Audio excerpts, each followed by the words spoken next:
Hello, welcome back to Graybeards and Gasoline. We're back today with a viewer requested video that I think you may find interesting. This is on the 99 gauge cluster. Let's get into it. Okay, this gentleman, which is from channel BDM408, sent me a message in the comment section and was asking me about the fuel gauge. Let me read you what they have written to bring you up to speed as to why we're doing this. Awesome video and extremely informative. So I came looking for information on the fuel gauge. Mine reads fine from full tank down to about half, but stops reading below that level and stays stuck at half tank. I have already swapped out the fuel sending unit and tested the resistance from the float, and it works fine from around 4 ohms down to around 115 ohms. So my guess is my actual fuel gauge is bad. Would you happen to have any info on that, or know what steps I could take to fix mine? Could I simply swap out the fuel gauge? Thank you in advance for any info and time you spend helping me out. Much appreciated. And that was, like I said, BDM 408. So if you're watching BDM 408, this video was for you. Okay, let me tell you, I don't know. I have not really looked at the fuel gauge in this cluster. This was the spare cluster that I bought out of the junkyard. It has a couple other little features, but it is basically the same as the one I have running in my current 99 Camry right now. We're going to disassemble this unit and we're going to take a look at the fuel gauge and see what can be done with this cluster. As far as I know, I'm not an electronics guy, I'm a mechanic, but I have pretty good working knowledge of how this thing works. And if we can't get into the fuel gauge, I got a couple suggestions. So let's break this thing down and I will bring you right back. Okay, we have the covers off of the gauge cluster. I'll post you a link down in the description to the video where I show how to take that cover and all that off. It's at the right around the 5-minute mark where I break this apart. You can go back and review that video. I don't want to waste your time here with that. But once I got the covers off and got to looking at it, this is a Denso made unit. This unit was slightly different than what came in my 99. It actually has the what we call, as mechanics call a lot of times, is called the Prindle. Park, reverse, neutral, second and low Prindle. It's usually, if you look at the initials, that's how it's pronounced by us mechanic type. But anyway, I flipped the gauge over and I looked on the back, and there's a series of 6 screws. So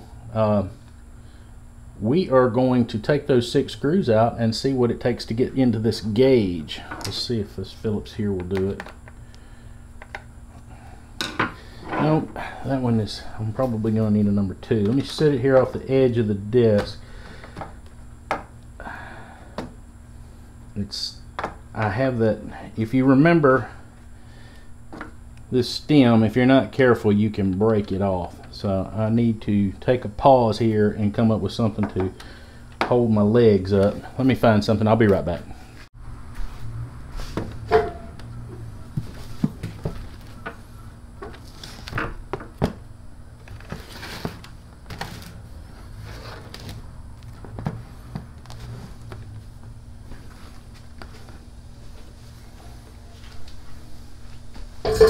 Okay, what I figured out, it's like, duh, just take a couple of, what I figured out is just take a couple of my old Chilton shop repair manuals and just set it up on that. And that way this stem that's down here doesn't get bothered. I think I can use my Leatherman to take this apart. It's got a good screwdriver bit on it. So, let's do it.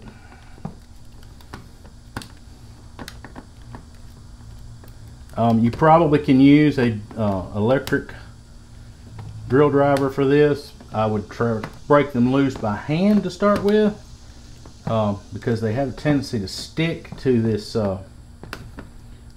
printed circuit board piece here, and you probably want to go ahead and gently get it separated from that before you just go to ripping and snatching. See, I don't know if you can see it or not, but right there it's stuck. So you want to make sure that it's free from the printed circuit board. Anyway, let's finish taking these screws out.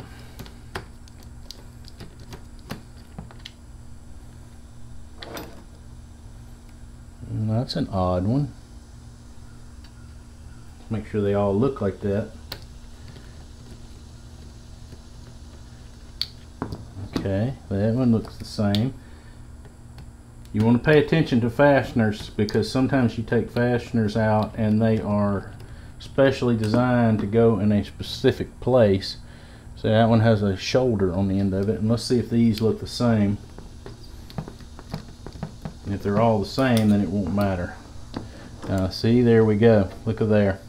This is why you pay attention to your fasteners, because this one over here on this other side is quite a bit longer. All three that came out of this set of holes is the same, and these over here are longer. So we're going to verify. Yep, these three look like they're going to all be the same length. So let's get them out. And before I can even get it all the way out, I see the gauge has fallen out of the bottom. So, all right, there we go. The gas gauge popped right out. Get it in the shot there for you. Anyway, if yours does not have this the Prindle printout right there, okay, my Camry, the 99, did not have that on the original gauge, but when I put this unit in as a test gauge, it still operated these lights. So the wiring and harness is all there to be able to operate these lights. So if you were to get a gauge cluster and you wanted this feature, and you could put it in one that doesn't have it. So what I'm seeing here is this gauge drops right out with no problem. So what I'm thinking is there's these are either, I'm not sure what these are, not an electronics guy. They're probably some kind of a resistor, and I would imagine that probably something has happened to one of these resistors, and that's why the gauge has quit working. It's possible there's something wrong with this little stepper motor right here that won't allow the gauge to go anywhere beyond half a tank on the gentleman's on the gentleman's request. But what you should be able to do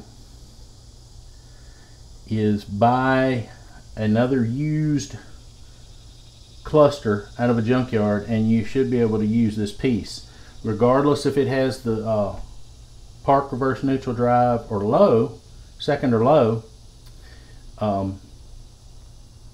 This piece should work. I wanted to give you a quick reminder about these screws. Remember, when you're taking things like this apart, pay attention to different styles of fastener, different lengths of fastener, so you can get them back in the correct place where they came from. You put the wrong screw in the wrong hole, you could cause more damage and cause yourself more grief. So pay attention to your fasteners. I'd like to thank BDM 408 for the requested repair assistance with their dash cluster from their Camry. This is exactly why I started this channel, is to be able to help others repair their car cost effectively, save them time, and help them do it themselves. So, if you haven't already done it, go down and hit that subscribe button. Hit the thumbs up. Helps the channel. I really appreciate it. What else helps the channel and would help you repair your car is watch another one of my videos coming on the screen right now.